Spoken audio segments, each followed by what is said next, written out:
Hi guys, before we get started, just wanted to add something in real quick. Throughout the video, you may hear some crackling or popping coming from TheDruidMan's mic. I think that might have been a soda that was placed next to his microphone or near his microphone. Just ignore it if you can help it. I tried to muffle it as much as I could without cutting the quality of the microphone.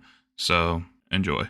Another episode of TotemCast. I'm your host, Duty Heals, and today I have a very well-known guest in the 30s community, somebody who I've grown to call a friend, and somebody who is the mastermind between most, if not everything, to do with theory crafting. So, who am I talking to today? Hey guys, my name is TheDruidMan. Nice to meet you all. I'll start off with a question I ask everyone. How did you get into World of Warcraft? So I actually started back technically in vanilla. I made an account back then when I was like, I think 8 or 9 years old. And I did this because my mom used to play World of Warcraft. She used to run around farming herbs as a boomkin on the surfer Chandris. And she would make me go on her account when she was making dinner and farm herbs for her. That's kind of how I discovered the game. And then I kind of convinced her to get me an account, and I started playing it, but I think I was a bit too young to understand what was going on.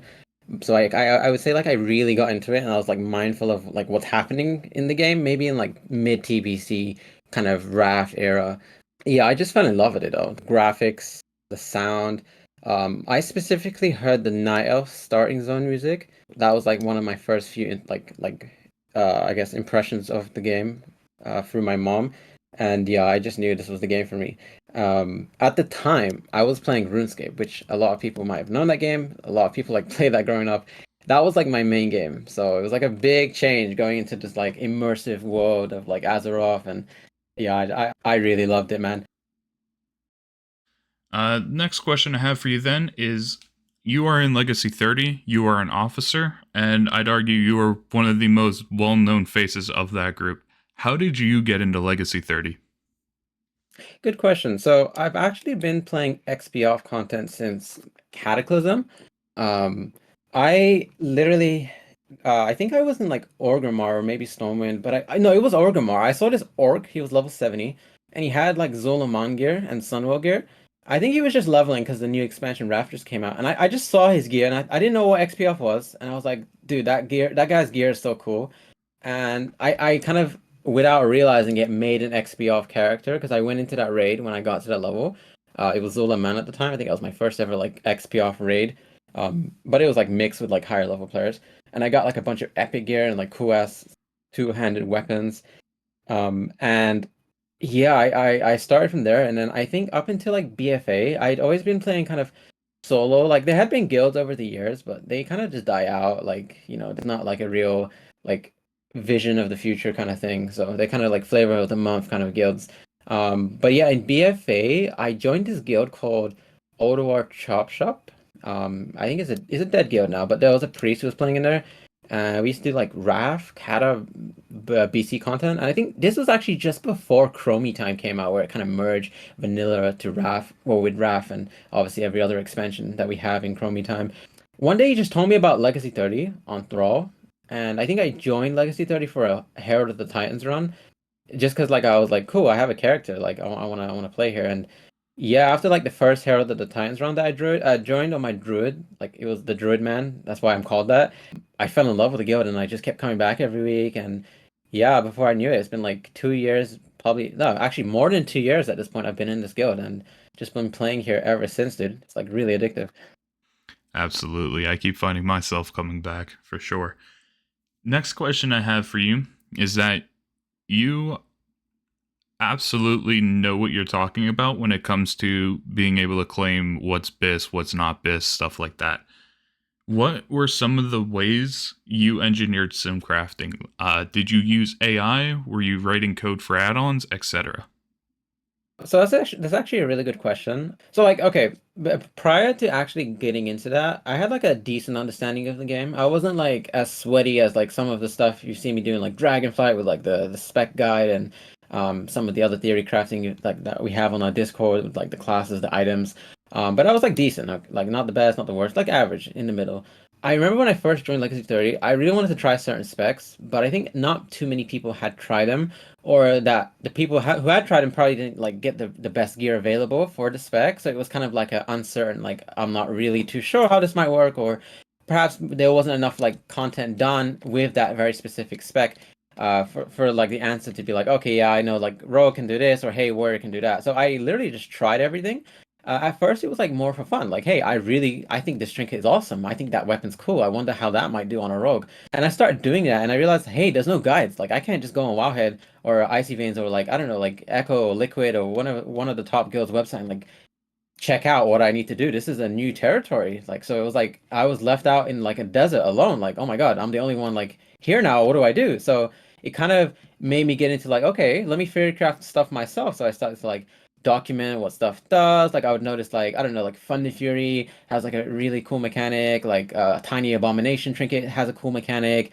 And then I just started like taking mental note of items and what they do. I think the biggest thing I would do though was I would Warcraft log all of our raids. And at first, it was mainly just so we have record of like, oh, like, hey, look, Warrior's really good. Look, we did like Ottawa 2 years ago in this log, and you can kind of see what they did there. And I would like look into that and see like, hey, wow, why is like this dude who plays with us on Sunday, why is his trinket doing this much damage or that damage? And it would just send me down this rabbit hole of like experimentation. At the time, I wasn't working too. So I was like just playing WoW all day, to be honest with you. Like literally, as like when I was a kid, just playing WoW, had all the time in the world from morning to night, just play WoW, and do what I wanted. And yeah, for the theory crafting stuff, like yeah, I just slowly started to then realize, hey, like I want to know what's better between like let's say I found two really awesome weapons, but I genuinely cannot give like an answer of like, hey, is this better or is that better, A or B? Like I don't know off the top of my head. Like so I realized, hey, like you can sim stuff. At first I thought, hey, simming probably is only a max level thing because that was like my only kind of knowledge or experience of simcraft. And but then I started to like watch a few videos on like how simcraft works by some like sweats who like kind of developed the back end of it. There's like a lot of videos on YouTube, and I realized, hey, wow, this could work at level 30. And then I just started simming stuff, and like originally, and even to this point, it's mainly only for like single target damage, raid boss environments. And at that point, I had so many like items I had theory crafted, and I think at that point I had every class in the game, every spec I was like trying out and playing. That initially made a guide for myself just so I could literally track what items I need to farm every week or what items I need to try out or like what's missing.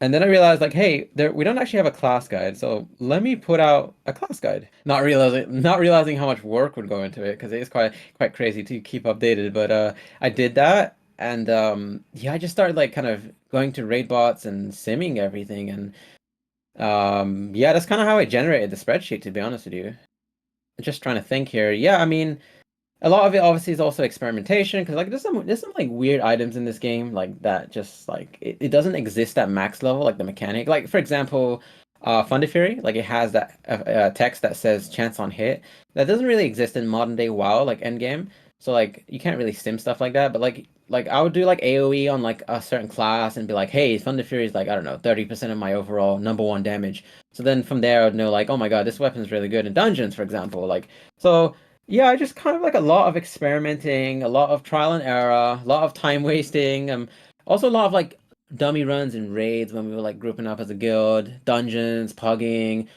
research. Like a lot of people don't notice, but I would actually like when I would be done with WoW for the day, like let's say I'm like I got something to do, fatigued, whatever, I just want to take a break. I would just sit on my phone watching theory crafting videos. And it's quite crazy looking back because like I don't even like I just got sucked into it, like I'm just like wait, looking back I'm like wait, how did I even get into all that? Because like I don't necessarily like go that hard into that stuff anymore. Like I do it here and there, but not as crazy as like when I first started. Um yeah, it's just super addicting, dude. It's super fun. Like, and I think it's the mystery as well. Like, just not like looking at something, let's say like an item you found through Chromie time, and then just not knowing anything about it, and you can't find any information about it because no one's tested it, and it just gets you curious, dude. Like, oh, I wonder if this will be insane or that would be insane. Like most of the time, things are just like not good or generic, like they're like average. But yeah, it's just the not knowing, dude. It just gets me curious. And it literally, if I can give the viewers an example of how it felt like I was playing WoW for the first time again. Like back in like let's say, you know what, I'll say like in TBC, I started like really exploring Azeroth, and I'd be like, oh, what's in this house? Like, oh, what's in the distance there? Oh my God, wow, this is a cool area. I literally felt like that with items, which was like an incredible feeling. So that's really how that all happened. And the main thing I have with theory crafting is I generally like to only say, well, I try my best. I'm human. I make mistakes, or sometimes I spew things out that are not correct. But like I do try my best when it comes to theory crafting to as accurately as possible to my human ability to try and state things that I've only tested or I have like concrete evidence of, just so I can make sure that the information I've been giving out is correct, factual, been tested, proven. Just because I don't want to like have like misinformation going around. But that's it, really. That's kind of how I got into it. So Yeah, because you have always been the face of figuring stuff out. I remember when Legacy 30 was still relatively new and you would figure something out and it'd be like, guys, look at this. Oh my God. And everything was just, it was so, like you said, it was almost that sense of wonder, like not knowing what was going to be out there. yeah, literally, dude. Wow. So, using that question that you just answered, I want to lead that to another question. Have you Okay. ever had pushback when coming out with information, stuff like, I don't know, thinking that this class is great, anything like that, anything like a class tier list or anything like that? That's a good question. And yes, I have. And to kind of elaborate more on that, I think a lot of the pushback received is misunderstanding, or perhaps even a miscommunication from my side. Like, let's say person X, Bob, we'll call him Bob, thinks I mean XYZ about certain classes, or like Bob thinks I say Fire Mage is good in dungeons, but he didn't understand I only meant in this context. So, I think yeah, communication is really important. But yeah, as for pushback, like I've received a lot of like uh I guess is the word constructive criticism, which is like positive, like good stuff. Like for example, I'll highlight one person, Fate in the guild, Fate Saber. He initially, before I like kind of got to know him on a personal like personally and speak to him, he was into like the same stuff, and he would like look at the stuff I've posted out there, and he would give me like positive feedback, like, "Hey, I've noticed this might not be correct, or that might not be correct, or this could be better." And it was like good stuff, and I really like welcome that stuff because that's how the guide improves. Like, it is literally physically impossible for one person to manage all those classes. You will make a mistake, guaranteed. Like, I went into it knowing there will be mistakes, and I really was hoping there would be people who would be like, "Hey, he's saying stuff about like my class and that's not right, right." So I really appreciate when like people will reach out. It does suck when people reach out and they're like kind of bashing me, like you're wrong, you're stupid. Like I've had a lot of that.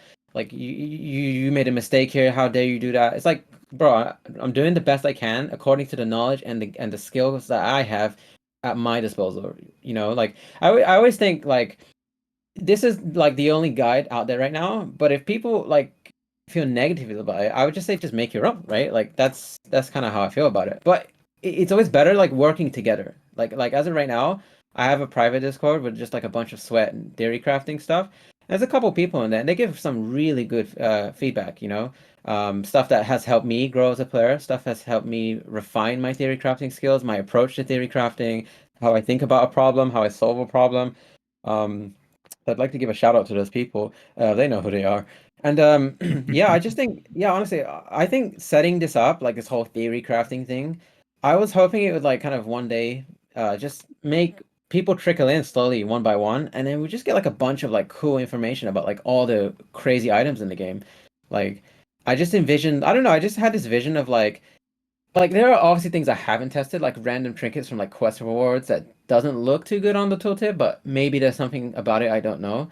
I just envision like having like 10 people who like just know like they specialize in different areas of the game, and I don't know, like we can just kind of like bounce ideas off each other and just like really like make the level 30 like kind of stuff like I guess what's the word I'm looking for? like go on to another level. Like, whoa, I didn't know we could do this at level 30. Like that amount of damage or healing is absolutely insane. You know what I mean? Like breaking the boundaries. Like obviously there's like problems with that, which I'll talk about maybe later, like making content too easy and stuff. But I don't know, it's fun aspects to it, you know? Like and that's one thing I like about level 30 stuff. You don't have to do that sweaty stuff at all. You can literally just like I don't know, grab like any I don't know, like Legion, Chromie type dungeon gear, Burning Crusade gear, and you could still do all the content just fine, honestly. And that's one of the things I like about it, honestly. So, yeah, hopefully that answers your question. Absolutely. I want to turn our direction a little bit here more towards Legacy 30. Mhm. Overall, how's your time been with the group, just as a general sense? Yeah, so Legacy 30's experience was overall good. And that is crazy to say, like coming from someone that's only had bad experience with XP off guilds for like 10 years, Legacy 30 surprised me, man. Like and I just knew straight away this was my home because like all I've ever actually dreamt of when it came to an XP off community was like I just like I can sweat like when I do that theory crafting stuff, I can do it. But I don't really care about that. Like I just want to have like friends I can play with, have fun with. That's literally what makes WoW fun for me, you know? Um and like I always just wanted to be in a guild where people would just like be nice to each other and like don't like stop being mean to the person who plays bad. Like let him play. Like the content is not as challenging as like the end game mechanics. It's not meant to be that way anyways. It has a whole different I guess like goal. It's not meant to be like super challenging and just meant to be fun content, like reminiscing the past. Like, you know, you maybe you want to kill Lich King, you never did it before, or maybe you just as like myself, I just like killing it. I really like that fight, for example. Like everyone has a different reason for why they do it. And I think that's why Legacy 30 has grown so much. It's just so welcoming to all kinds of players. Like, look, we just had our tournament. Like, and we have sweaty players that like to min-max, and that's their environment. So there's a place for them too, you know? So that's kind of my answer to your question. Yeah, that was good. Reason that I transitioned over to Legacy 30 stuff about them is because you guys just had a dungeon tournament hosted by Starship. You were a co-host. That was such a nice experience to be able to come on with you guys and talk to you one on one. Even the meme now where Co accidentally referred to me as Doodly instead of Duty. uh, Good times, man. Yep. What was your experience co-hosting the dungeon tournament with Starship? What was that like? Honestly, the co-hosting experience was way better than I expected. Like this was my first time ever co-hosting, but I actually have always wanted to do it. Like since maybe Mr. Pandaria, I used to be a big PvP fan. I would watch a lot of like the tournaments Blizzard would hold for PvP. And I think back then the casters were E.G. Azeo. I think Super Tees, if anyone knows those two people, they were like the casters. I used to love the attention to detail they would like have for like when things are happening, like two people are low HP, but the third guy is in the back behind the pillar doing XYZ. And it really just like I just gave me the idea of casting. It was like I never actionalized the idea, like I never went out and tried to actively like cast, but it was always there like, oh wow, I'd love to do that. Because like I remember I'd be in Skype calls with my friends and I would just like we would just be like like messing around, having fun and I don't know, like sometimes we do some battlegrounds or maybe some PvP, and I would just start commenting like sometimes for fun, and like I noticed like I was decent at it. So it was always like a seed at the back of my mind. But yeah, it was better than I expected because like obviously coming in here, like I know a lot about the level 30 stuff, so I wasn't like shy about that or nervous about that specifically, but it's more so like having to in the moment live, being on the spot, like call out the stuff that's happening, know what to say in that given moment without like having like 10 minutes to think about it. That was kind of nerve-wracking. I think it was quite stressful the day before because I was like I'm like kind of like sometimes busy with IRL stuff or like other projects I have going on. I was like, oh, I got the tournament to do, and I was like, yeah, I was like, I have this mindset sometimes of like I just want to get it over with. But when I got in the moment, I think 20 minutes in of being live on that stream, on the first like the first dungeon happening, I realized like in my head I was like, wow, actually like I feel like I'm natural at this. Like, and I started to get into it, and then before I knew it, like 3 hours had passed and the tournament was over. And I was like, wait, what, dude? I had like Like I don't know, it's like the best example I can give you viewers is like when you played WoW for the first time and you're just so like absorbed into the screen, like you just forget like your surrounding environment. That's how I felt casting. It was like a kid discovering candy. Like it was awesome, man. Honestly, like ever since that tournament happened and me co-casting, I've just been thinking about doing it again, man. Like I'm like already in my own time looking at like potentially downloading old tournaments from like I don't know Blizzard's events and like muting them and then just commentating over them as for practice. Like, And so I'd that's say, go ahead. I'm sorry. oh sorry, I was just gonna say because I've played in the tournament like multiple like in every single one except for the last one. I would definitely prefer casting over playing any day of the year. I don't know why, I just prefer it. Like some people are they prefer different things, but I found a natural calling for casting. So if I have control over it, I will be planning to only cast going forward for these tournaments. It blows my mind with how things change as time goes. You were talking about your story with starting out as just coming along for Harold, and then you were theory crafting in the group, and now you're an officer of Legacy 30. It's like friend to friend here for a second, off script. I am proud of you, man. I'm so proud of you for like you've always been the kind of person to break out of the box and do things more like how do I say it better? More you've kind of gone like out in the wilderness and created a path. That's the term I'm trying to say, like gone off the beaten path. That's a And good example. to we that one day we got randomly messaged by Co about this tournament and Starship, and now it turned into what it did, and you were along with him literally the face of it. It's just again a friend to friend. I'm proud of you, man. That's awesome.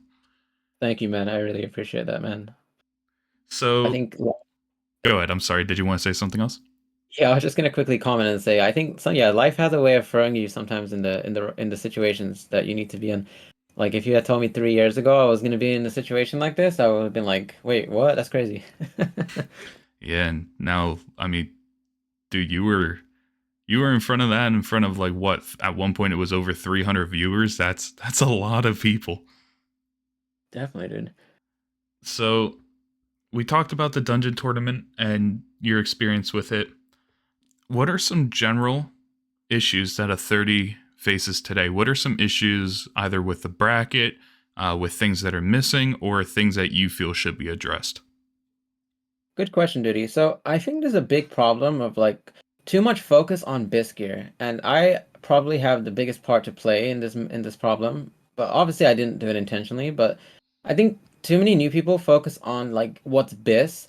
And my advice to you, as someone that like has literally tried everything, if you're new listening to this right now to level 30, please do not just focus on biz, and I'll tell you why. The fun, like all the fun that I've ever had at level 30, as someone who's done it, I've done it casually, I've done hardcore, I've done the sweat min max stuff. It's so fun having the mystery of level 30.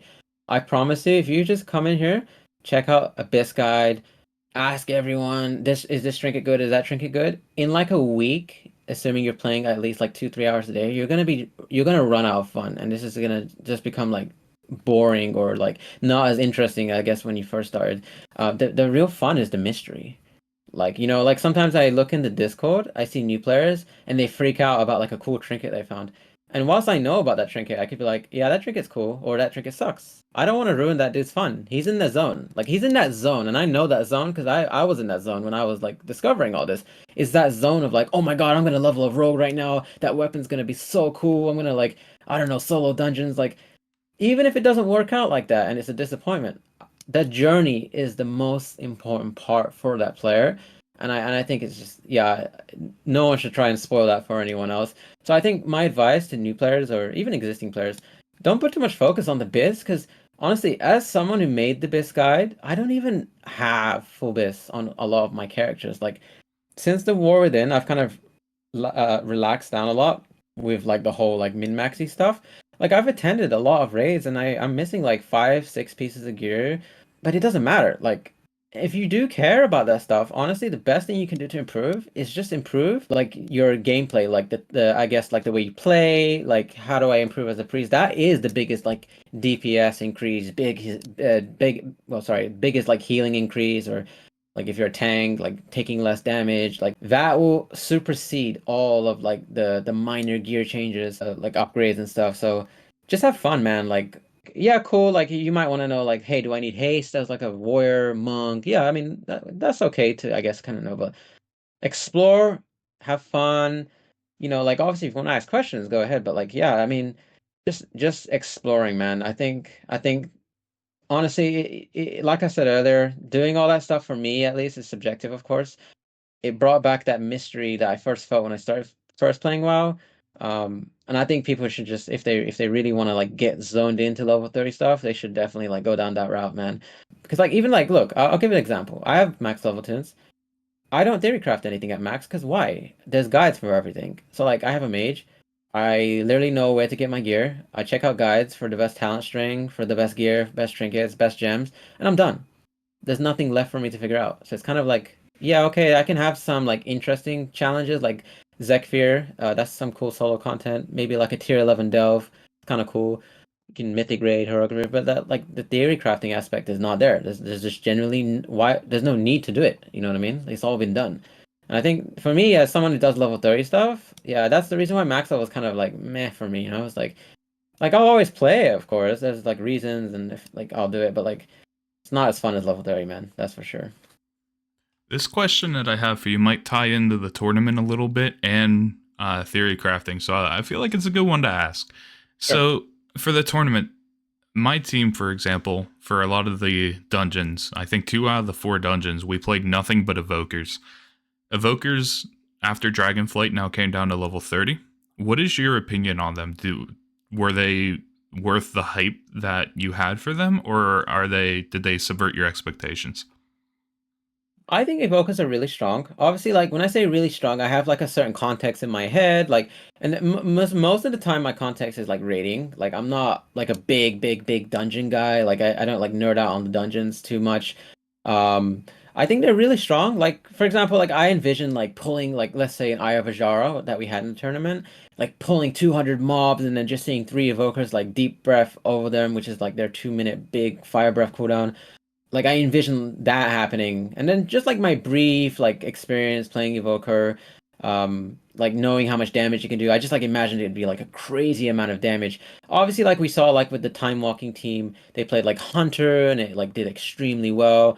Like I wasn't thinking of like those like small issues like oh like what about in this dungeon, or like what about on the next pull when they don't have cooldowns, or like what about if he's solo and he doesn't have a tank. So I wasn't like thinking about that. So like it's more of like a general statement. I think the Evoca's did pretty well, man. Honestly, yeah, they're a really good class. Obviously, like I don't remember if your group like pulled like whole dungeons, but yeah, like they're cool, man. They're good. Like there's nothing wrong with them. I think evokers are good. I suck with them. If it's not a shaman, I can't play it. I mean, if I may interrupt, like I think that's another thing. Like for example, you're like a resto shaman, right? Like that's your thing. Yeah. So you're gonna be good at resto shaman, right? Like I know from what you told me, like you just picked up Evoker, right? So like naturally, right? You would probably, even if Evoker is technically better than shaman, let's say for example, you still would perform better on the shaman because you're comfortable with it. Can I just say that links back into when you asked me about like the whole theory crafting stuff? Like, let's say there's a tier list and I stay, I don't know, for example, okay, let's say I stay Brewmaster Monk is the best tank, but you're a new player at WoW. If you're a new player at WoW and you're prone to like missing certain cooldown up times and not pressing really important buttons that would make Monk S tier, then I would say for that player, warrior or like paladin would be good. You see what I mean? So like it's very like subjective, but it changes based on like how a player plays. Um, so like I think everything I try and be general, accounting for like the casual, the beginner, and also the sweat lord. You know what I mean? Because like there's just too many like situations where what I say may not just work out. Someone might be like, "Hey, you told me Fire Mage is so cool, but like I tried this dungeon and I did no damage." But it's like, yeah, there's a lot of like important parts missing to that. So I think it's really good to be like general with everything. It definitely blew my mind how like evoker moved and everything. And granted, shaman has ghost wolf, but it's definitely, more content for 30 is better. If we can transition now to, I want to Mhm. talk a little bit more about Legacy 30 as a Sure. group. So you guys are about to hit 3 years with your anniversary. Do you want to talk about the Brutosaur you're giving away on December? I think it's December 11th. Yes, actually. Good point you brought up. So we're doing a giveaway. All you have to do is join the Legacy 30 Discord, and I believe it's in our announcement tab. There should be a emote for you to press to react to the post, and you'll be entered into a raffle giveaway, and a random winner will be selected on the date Duty just said. And yeah, we'll be giving away a Brutasaur. And we're doing this to celebrate like the fact we've been here for a long time, you know. We want to like give something back to our community. I think it's cool, honestly, especially because that mount is like really desirable to a lot of people right now. So, I'm super excited to see who wins, man. Absolutely, dude. And the thing is too, like, yeah, it's a $90 amount. That's $90. I don't know about you, man, but to me that's a lot of money. Yeah, it's a lot of money, man. I'll just say this: I did buy it without hesitating, only because I was actually considering as a long-term investment going for the actual black market version, which is easily a few $100. So when this, I just want to say before I actually finish my point, I was literally on the train where I live in London. And I was thinking about, should I go in the black market and buy the Brutasaur? And then I don't know why I took my phone out, opened Discord, and everyone was saying it's on the shop now. I'm like, did I just like manifest that thing or something? Like, what just happened? Like, He's a mage. dude, I swear, man, it was creepy because I was just thinking about like, it's $300 for the black market version. Should I do it? Oh, that's a lot of money. So like when I saw $90, which converts to like £65 for me, I just had to do it, dude. I just had I'm I don't have $90 to fork over, but I'm hoping I can at least maybe luckily win. I don't know. It is crazy to think that Legacy 30 has been around for almost 3 years. It's been really nice to see the group turn into what it is today. So as you guys hit your 3 year mark and then moving on forward, 2025 being the next year, do you guys have plans to start getting back into rating, queuing up Herald, stuff like that? Because I'm sure you have a lot of drive for that stuff.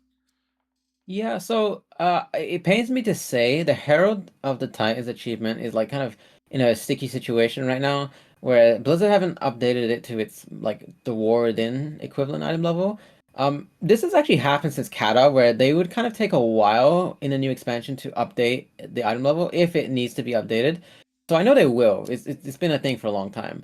But we do really want to do Herald because I know there's a couple people that really want the achievement, and that's like kind of how we started as a guild, like raiding Herald. So it's always going to be like a bread and butter for us, like doing Herald runs. So definitely want to get back into that. Eager to know when Blizzard's going to update that. As for the raiding, absolutely. With the turning over now, I definitely want to get like 5-man groups going, raiding going.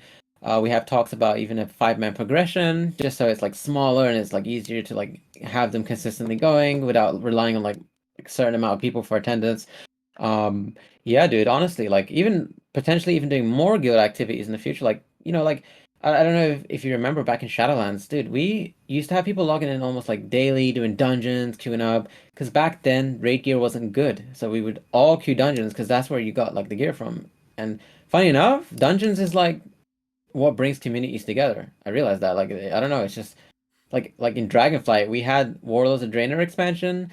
They gave the best source of gear for a lot of slots, and people would just log in and be like, "Hey, you're a monk. I'm a monk. I need like a leather gear, so let's like combine groups and we can get more leather drops." I think that's kind of cool, and I hope to kind of bring some of that back. Trying to do some more like dungeon content, you know? Yeah, I think to add on to that, one of the biggest things that I can advocate for is just group up with a small amount of people. Even if it's just you and two buddies or you and someone else even, just queue up and do content together. I think that's what's always been so popular with Legacy 30 that I noticed is just getting any form of group content together. Like the other day, we did Onyxia, a heroic, and Karazhan as like 7 people. Nothing crazy. It wasn't even. I don't think it was even fully scheduled and solidified, but it was still a really nice experience. And that's coming from somebody who did Ani over 70 times. So it was a good time. Just group up and play together. Even if it's on an off day. Definitely, dude. Leading to, what is one thing that you would like people to know about you? Whether it's personal, career, World of Warcraft, etc. Let's think. Okay, I'll try and ask. I want to answer like with different aspects. So like, I'll start with real life. With real life, so a lot of people don't know a lot about my real life stuff because I don't really talk about it. I'm always just the druid man, the theory crafter. But I actually work as a clinical psychologist trainee. So I'm looking to be a doctor in a couple years here. So I value mental health. So if anyone's like struggling with anything, don't be afraid to speak up, whether it's with your friend, family member, loved ones, or you can even reach out to me. Honestly, reaching out, getting help, talking to someone, opening up is I think that stuff's really important. So like like the reason why I state this, I bring it out is because like you don't know who the person is behind the video game, and you don't know what they're struggling with. And a lot of people play video games for different reasons. Like some people play for fun, some people play it as a form of escape to distract themselves from like situations going on. So I just want to like kind of yeah, pushes out there like if you need any help, you want someone to talk to, don't be afraid to reach out.